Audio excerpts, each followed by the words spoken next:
But in order to fully understand how we got to this point, we need to go back to a time before money. If a farmer, thousands of years ago, needed a new tool, he'd go to the local toolmaker to buy one. The farmer didn't have anything to give him in return, so instead, they both just agreed that he owed him something in the future.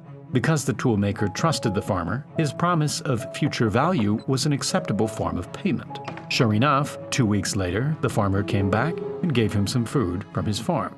To make transactions easier, people started to pay using more commonly used items like cattle, grain, and salt. Everyone needed these things, but they were hard to come by, and that's what made them valuable.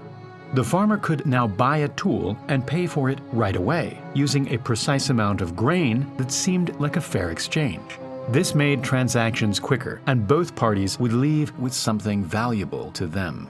But eventually the demand for trade was too much, and paying with a random mix of bulky objects wasn't good enough. People eventually settled on using metal coins, like gold and silver, since they were small, extremely valuable, and would last forever, unlike cattle or grain. Suddenly, trade around the world opened up, and things were being bought and sold all the way from China to Europe. But traveling with so much gold became heavy and dangerous. This was when the whole idea of money started to change.